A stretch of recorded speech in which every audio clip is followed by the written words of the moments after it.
परम आदरणीय श्रोतागण, सादर नमन।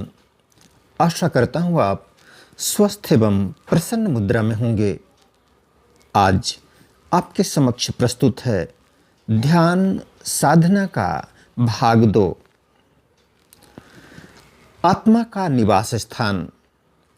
सबसे पहले यह अनुभव होता है, जो भी इस वीडियो में बातें शेयर हो रही हैं वे सब अनुभव सिद्ध हैं और इस बात की गारंटी है कि यदि श्रद्धा और विश्वास के साथ इस वीडियो को प्रारंभ करके और साधना का अभ्यास किया जाए तो ध्यान में कोई भी साधक न उतरे, यह असंभव है।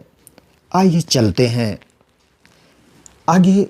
किस तरह से स्टेप बाय स्टेप हम इस वीडियो में कही हुई बातें, कमेंट्री को ध्यान से श्रवण करते और हम कब ध्यान में उतर गए पता भी नहीं चलेगा। प्रथम बिंदु, आत्मा का निवास स्थान। हमने सुना है मनुष्य के लिए विशेषण जो जोड़े जाते हैं, आत्मा तो सबके अंदर है। शरीर और आत्मा का मेल, यह मानव जीवन। लक्षणों के आधार पर किसी को हम धर्मात्मा कहते हैं, जो धार्मिक आचरण करता है, धर्मात्मा हो गया। पुण्य का आचरण किया तो पुण्यात्मा हो गया। पाप का आचरण किया तो पापात्मा हो गया। तो इस तरह से सबसे प्रथम बिंदु आता है कि हमारे शरीर में आत्मा है भी। यदि है तो कहाँ है? विश्वास तो यह कहता है कि आत्मा है और इसी आत्मा के कारण इस मानव जीवन का अस्तित्व है। तो आइए इस बिंदु पर प्रकाश डालें कि इस शरीर में आत्मा के रहने का स्थान कौन सा है। यदि बहुतायत, बहुचर्चित ये जो मान्यता है कि आत्मा का निवास स्थान हृदय है, तो इस बात का खंडन हो जाता है, क्योंकि सन 1968 में दक्षिण अफ्रीका के एक सर्जन क्रिश्चियन बर्नार्ड ने हार्ट का ट्रांसप्लांटेशन कर दिया, हृदय का प्रत्यारोपण कर दिया। तो हम यह समझते हैं कि जब एक हृदय को निकाला जाएगा और जब दूसरा हृदय उसमें लगाया जाएगा, ट्रांसप्लांट होगा, इस बीच में गैप होगा। इस गैप में यदि मानव शरीर जीवित बना रहता है, इसका मतलब है कि आत्मा के रहने का निवास स्थान हृदय नहीं है। भावनात्मक दृष्टि से हम हृदय स्थल को आत्मा का स्थान मानते आ रहे हैं, लेकिन वैज्ञानिक स्तर पर यह सिद्ध हो गया 1968 में कि आत्मा का स्थान हृदय नहीं है। तो अब चिंतन होता है कि फिर आत्मा कहाँ है। हम अपने विचार आपके समक्ष रख रहे हैं और प्रयास है तार्किक दृष्टि से बात को पुष्ट करने का, लेकिन आप स्वतंत्र हैं अपनी मान्यता के लिए। अब वह बिंदु हम देखते हैं कि जब कोई भी गाड़ी, कार होती है, वहाँ का चालक सबसे आगे बैठता है। यह आत्मा मन, बुद्धि और संस्कार, तीन शक्तियों के साथ इस शरीर का संचालन करती है। तो निश्चित रूप से इसके रहने की जगह कोई होनी चाहिए। इस शरीर रूपी गाड़ी, शरीर रूपी रथ का जो संचालक है, शरीर के अग्रभाग में होना चाहिए, और वह अग्रभाग है भ्रिकुटी के कुटी के मध्य में विराजमान, जिस जगह पर हम तिलक लगाते हैं। माताएं बहनें भी इसी जगह पर तिलक लगाते हैं। हम कभी चिंतित होते हैं तो बार बार अंगुली उसी जगह पे जाती है।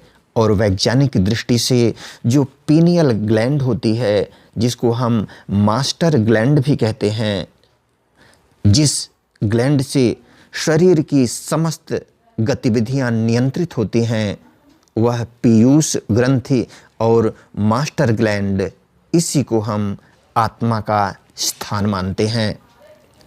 और यहाँ पर इस शरीर में 72,000 नस नाड़ियों में से 3 जो प्रमुख नाड़ियाँ हैं, जिसे हम योग की भाषा में इड़ा, पिंगला और सुषुम्ना कहते हैं, इन 3 नाड़ियों का संगम भी इसी भ्रिकुटी के मध्य, जहाँ हम तिलक लगाते हैं, इसी जगह पर है। और यह मान्यता होती है कि इस जगह पर, यह मर्म स्थल है, इस जगह पे चोट लगने के बाद प्रायः बच पाना 99.9% असंभव हो जाता है। इस आधार पर हम मान के चलते हैं कि आत्मा का स्थान यही भ्रिकुटी के मध्य है। अब चलते हैं, लेकिन आप अपने विश्वास के लिए स्वतंत्र हैं। आप जिस भी मान्यता को माने, आप उसके अनुरूप अपना जीवन आगे बढ़ाएंगे। हमारे पास जो तर्क के आधार पर जैसा समझ में आया, जैसा अनुभव किया, वैसा आपके समक्ष प्रस्तुत हुआ है विचार।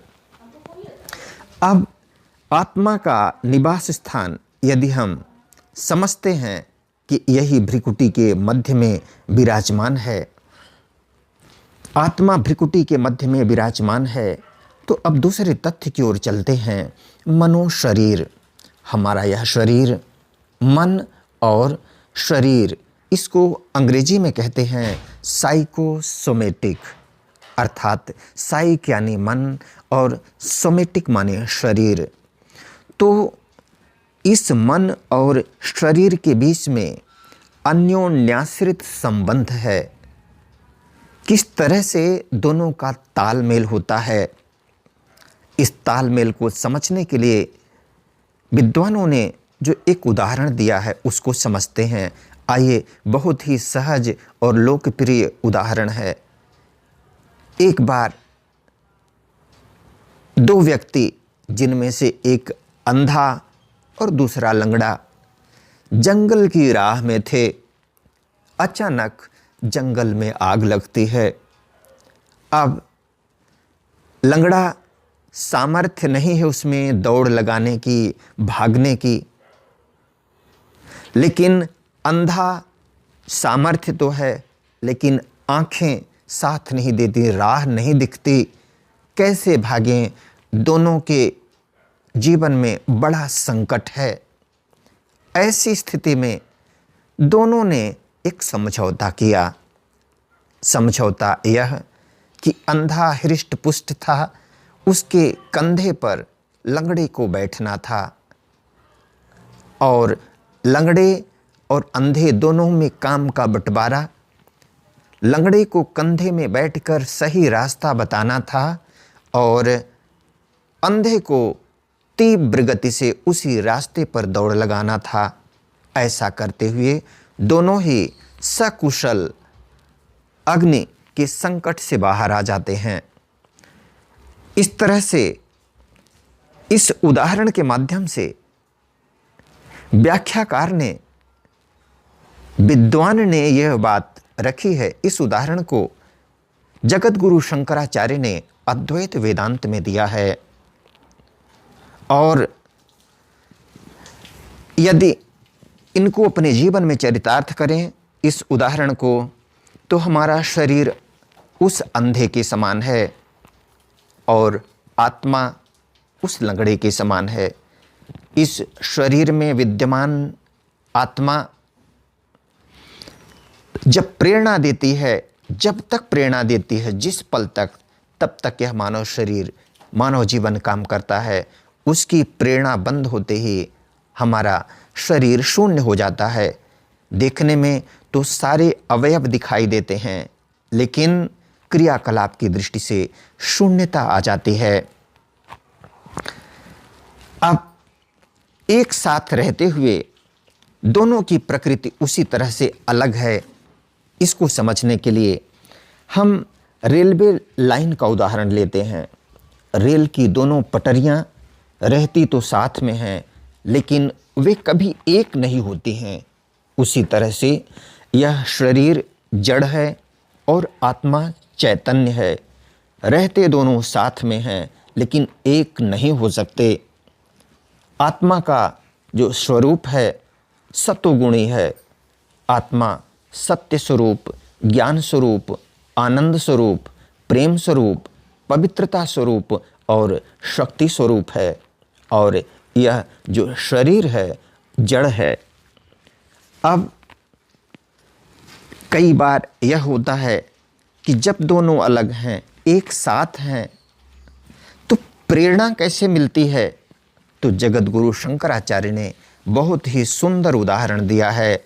उन्होंने कहा है कि जिस तरह से बछड़े को देखते ही गाय के थन में दूध का संचार हो जाता है और हम गाय का दोहन कर पाते हैं, तो इसी तरह से संचार आत्मा की स्थिति मात्र से इस शरीर में गति का, जीवन का संचार हो जाता है। इसी क्रम में आइए इस शब्द को समझ लेते हैं कि हम व्यवहार में अर्थी शब्द को सुनते आए हैं। अर्थी को प्रायः यह समझा जाता है कि कोई मृत शरीर किसी एक निश्चित ढांचे में लोगों के कंधे पर जाता हुआ, ऐसा स्वरूप अर्थी होता है। लेकिन नहीं, आ यानी अनुपस्थित, रथी यानी आत्मा। आत्मा के लिए एक शब्द रथी होता है। और ये रथी और शरीर क्या है?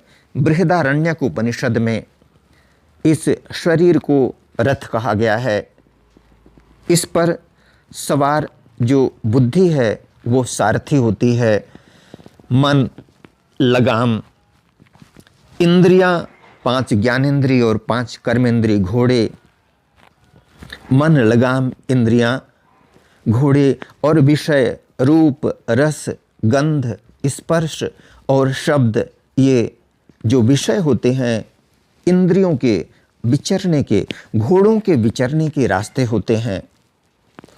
तो अरथी यानी रथी आत्मा इस शरीर को जब छोड़ देती है, आ यानी गायब हो जाती है, अलग हो जाती है, तब जो स्थिति निर्मित होती है उस स्थिति का नाम अरथी होता है।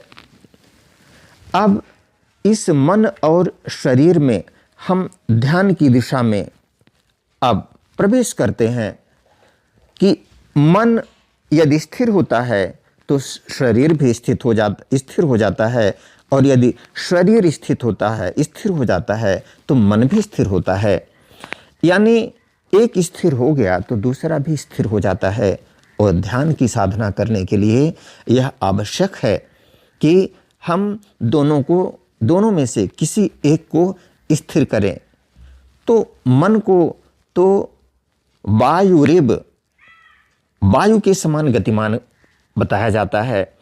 तो जब हम ध्यान अभ्यास करने बैठें तो शरीर को कमर सीधी करके और चिन्ह मुद्रा में एक स्थिर सुखासन, महर्षि पतंजल ने आसन की परिभाषा देते हुए कहा है, स्थिर सुखमासनम, स्थिरतापूर्वक और सुखपूर्वक जिस आसन में हम बैठते हैं उसी का नाम आसन होता है।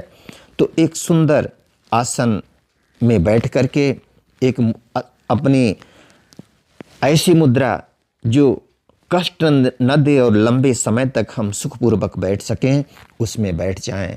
और संकल्प कर लें कि हम ध्यान की अवस्था में बैठे हैं तो शरीर में गति नहीं होगी। यदि आप चाह लेंगे तो गति नहीं होगी, तो मन भी स्थिर हो जाएगा। इसी का नाम होता है मनोशरीर, और इसको अंग्रेजी में साइकोसोमेटिक कहा जाता है। साइक यानी मन, सोमेटिक अर्थात बॉडी। अब आइए बढ़ते हैं आगे की ओर। अपने विषय को बोधगम्य बनाने के लिए एक शब्द लेते हैं, तनाव।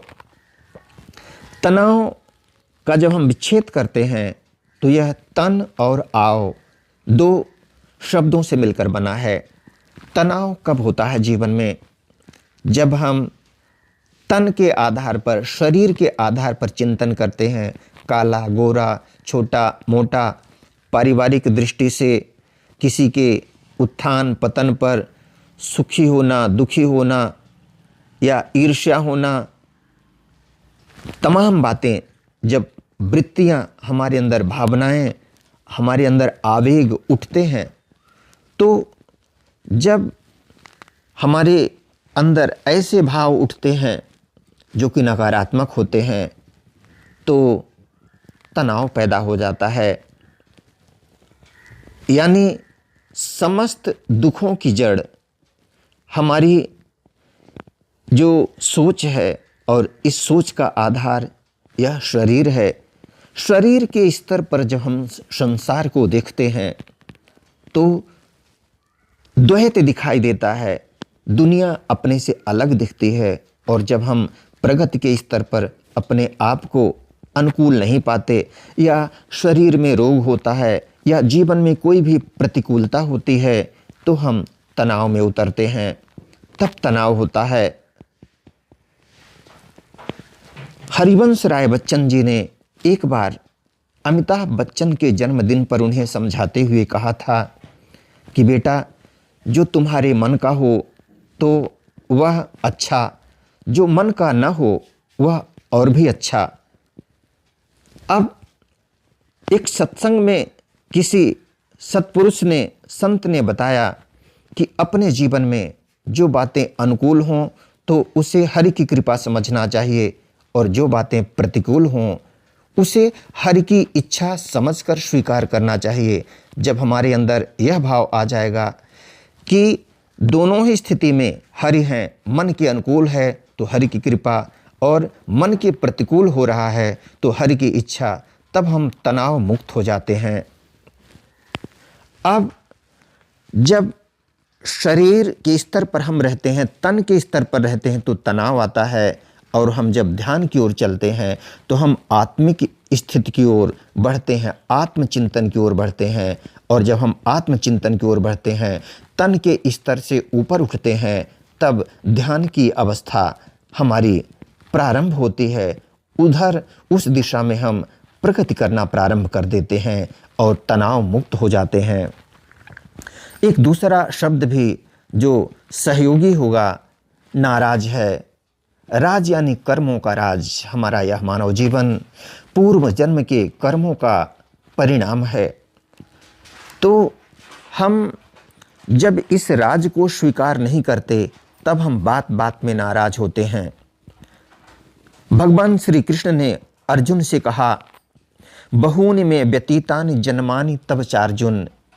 हे अर्जुन, मेरे और तेरे बहुत जन्म हुए हैं, लेकिन अंतर इस बात का है कि मुझे हर जन्म का आभास है, जानकारी है, और तुझे अपने पूर्व जन्मों का एहसास, उसकी जानकारी नहीं है। इसलिए जब हम इस बात को स्वीकार कर लेते हैं कि जो भी जीवन में घटनाक्रम हो रहा है, जो भी होता है घटनाक्रम, रचता स्वयं विधाता है, आज लगे जो दंड वही कल पुरस्कार बन जाता है। तो जब हम जीवन को स्वीकार भाव से जीते हैं तो भी तनाव मुक्त होने की दिशा में अग्रसर होते हैं। एक तीसरा शब्द लेते हैं, उदास। उदास कौन होता है? उदास वह होता है जो विकारों का दास हो जाता है। कभी हम नाराज हैं, कभी काम के वशीभूत, कभी क्रोध के वशीभूत, कभी ईर्ष्या, या कभी और कोई विकार, ये सारे विकार हमें उदास बनाते हैं। अब ये तनाव होना, नाराज़गी होना, उदासी आना, ये सारे लक्षण तब दिखते हैं जब हम तन के स्तर पर जीते हैं, जब हम शरीर के स्तर पर जीते हैं। अब आइए हम चलते हैं इन सब से मुक्त होने के लिए आत्म तत्व के चिंतन की ओर। और इतनी सारी बातें, ऐसा मैं भरोसा दिलाता हूँ कि आप यदि इन बातों को एक सुंदर भक्ति भाव से सुनकर आगे बढ़ेंगे तो आपका आत्मचिंतन परिपक्व हो जाएगा और आप सदा सर्वदा के लिए तनाव, नाराज़गी और उदासी की परिधि से दूर चले जाएंगे। आत्म चिंतन के लिए अनुभव करना कि मैं आत्मा हूँ कैसे, वही आत्मा सच्चिदानंदमय हूँ। हमारा शरीर तो मरणशील है लेकिन आत्मा अजर अमर अविनाशी है। तो वही आत्मा सच्चिदानंदमय हूँ। इस आत्मा का स्वरूप क्या है? सत्य स्वरूप, चित अर्थात ज्ञान स्वरूप और आनंद स्वरूप। अमर आत्मा सच्चिदानंदमय हूँ। अखिल विश्व का जो परम आत्मा है, सारे ब्रह्मांड का जो परमात्मा है, सभी प्राणियों का वही आत्मा है। ऐसा चिंतन हमें करना है। सभी प्राणियों का जो आत्मा है वही सारी सृष्टि का परमात्मा है। जिसे न शस्त्र काटे, इस आत्मा की विशेषता क्या है? इसको शस्त्र काट नहीं सकता। जिसे न शस्त्र काटे, न अग्नि जलाए, अग्नि जला नहीं सकती। बुझाए न पानी, पानी भी इस आत्मा को भिगो नहीं सकता, नष्ट नहीं कर सकता। नहीं, जिसे न शस्त्र काटे, न अग्नि जलाए, बुझाए न पानी, न मृत्यु मिटाए, मृत्यु का भी वश इस आत्मा पर नहीं चलता है। इसीलिए अजर अमर अविनाशी है तारों सितारों में आलोक जिसका, इस आत्मा का आलोक हमें तारों और सितारों में दिखाई देता है। नहीं तीनों कालों में हो नाश जिसका, तीनों भूत भविष्य वर्तमान, किसी भी काल में इस आत्मा का विनाश नहीं हो सकता। व्यापक है कण कण में है वास जिसका, नहीं तीनों कालों में हो नाश जिसका, कण कण में यह आत्मा व्याप्त है। अजर और अमर जिसको वेदों ने गाया, इस आत्मा को वेदों ने अजर, अमर और अविनाशी कहा है। अब आगे का भाव लेते हैं। नहीं देह नहीं इंद्रियां, न मन बुद्धि स्वच्छंद। ऐसा अभ्यास हमें रोज करना चाहिए। क्या कि नहीं देह, हमारा जो वास्तविक परिचय है वो देह नहीं है। इस देह में स्थित इंद्रियां भी नहीं है। 5 ज्ञान इंद्रिय, 5 कर्म इंद्रिय, जिन इंद्रियों के वशीभूत हम होते हैं, हमारा परिचय वह नहीं है। गोस्वामी तुलसीदास जी को गोस्वामी इसलिए कहा जाता है। गो यानी इंद्रियां और स्वामी यानी जिसकी इंद्रियां उसके वश में हो, जो अपनी इंद्रियों का स्वामी हो, उसे गोस्वामी कहा जाता है। तो नहीं देह, हम देह नहीं हैं, हमारा परिचय देह नहीं है। नहीं इंद्रियां, मैं इंद्रियां भी नहीं हूँ। न मन बुद्धि स्वच्छंद, स्वच्छंद रूप से विचरण करने वाला हमारा मन और बुद्धि, वह भी मैं नहीं हूँ।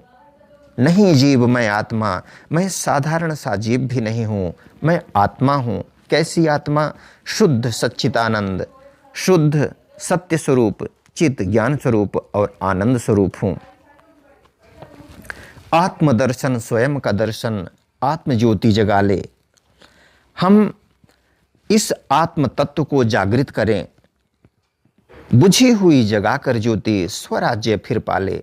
तब हम स्व यानी आत्मा, स्वस्थ शब्द जब हम देखते हैं, किस व्यक्ति को स्वस्थ कहा जाता है? जो अपने आत्मिक भाव में शरीर भान से परे होकर, तन के भान से परे होकर अपने स्व यानी आत्मिक स्थिति में जीता है, उसी व्यक्ति को स्वस्थ कहा जाता है। तो इस तरह से आत्मदर्शन, स्वयं का दर्शन, आत्म ज्योति जगा ले, बुझी हुई जगाकर ज्योति स्वराज्य फिर पाल में। आत्मा राजा कर्मेंद्रियों का। इस शरीर में जो आत्मा है उसकी भूमिका एक राजा के स्वरूप में है। आत्मा राजा किसका राजा? कर्मेंद्रियों का। प्रजा इंद्रियां सारी, आत्मा अगर स्वराज्य पे बैठे, सुख शांति हो भारी। तो इस तरह से जब हम आत्मिक स्तर पर जीते हैं, शरीर भान से ऊपर उठ जाते हैं, तो तब हम आनंद की स्थिति में होते हैं और यह आनंद की अवस्था हमें ध्यान की ओर अग्रसर करती है, उस परमात्म जीवन की ओर, परमात्मा की ओर हमें आगे बढ़ाती है। वीडियो देखने के लिए धन्यवाद एवं आभार। जय हिंद, जय जगत। आपका जीवन मंगलमय हो।